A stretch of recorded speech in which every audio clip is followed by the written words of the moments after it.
Îți mulțumesc. Cancerul de prostată este a doua cauză de mortalitate la bărbați pe plan mondial. În România, aproximativ 4500 de pacienți primesc anual acest diagnostic.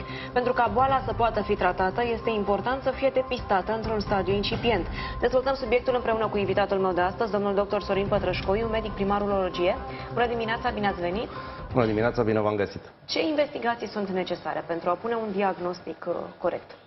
Sunt necesare multiple investigații pentru a pune diagnosticul acestui tip de cancer, extrem de frecvent la bărbat.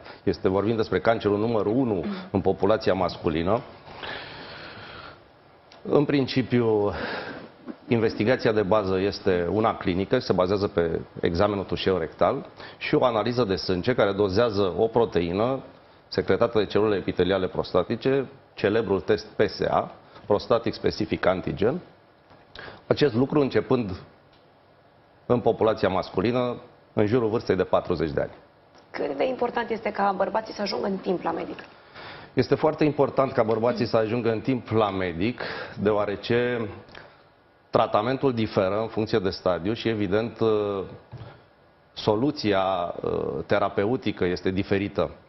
Dacă vorbim de cancer de prostată localizat, rata de curabilitate, deci cancerul care este strict localizat în prostată și nu a apucat să se împrăștie în afara prostatei, curabilitatea este aproape de 100%. Deci, din punctul ăsta de vedere, este foarte important să detectăm precoce acest tip de cancer. Sigur că există soluții și pentru cancere local avansate sau cancerele metastatice, dar curabilitatea în acest tip de cancer este practic zero. Deci este importantă detecția precoce. Ce presupune tratamentul? Intervenție chirurgicală? Nu neapărat. Sunt mai multe opțiuni, de la chiar a nu face nimic, deci a observa aceste tipuri de cancere, pentru că nu toate cancerele de prostată sunt agresive și trebuie operate. Sunt pacienți diferiți, sunt cancere diferite, sunt prostate diferite.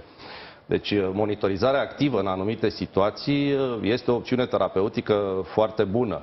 Asta nu înseamnă neapărat că nu facem nimic, ne uităm foarte atent la pacient, ne uităm foarte atent la tipului de cancer și în funcție de treaba aceasta, dacă anumiți parametri nu merg în regulă, sigur că trecem la o terapie mai agresivă. Din punctul de vedere al celelalte forme de tratament, sigur că pe listă ar fi radioterapia, fie în forma ei de contact, brachiterapie, fie radioterapie externă, cât și chirurgia, evident. Sunt metode curative, deci aceste metode sunt concepute ca să vindece cancerul. Deci o veste foarte bună, cancerul de prostată localizat se vindecă în proporție foarte mare, peste 90%, ceea ce înseamnă un progres deosebit al științei și al urologiei în ultima decadă. Sunt pacienți mai predispuși la această afecțiune? Sunt persoane mai predispuse? Sigur că sunt pacienți mai predispuși la această afecțiune și vorbim aici de cei care au istoric familial. Însă, de principiu, este un cancer uriaș, un cancer cu o incidență deosebit de importantă în populația masculină, este cancerul numărul 1.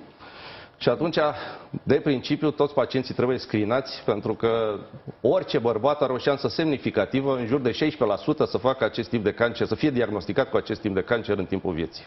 Există anumite simptome care îi trimit pe pacienți? Din păcate nu. Simptomele sunt total nespecifice și nu există niște simptome clare, specifice pentru acest tip de malignitate. Domnule doctor, vă mulțumesc pentru prezența la noi în platou și pentru informațiile oferite. Vă mulțumesc.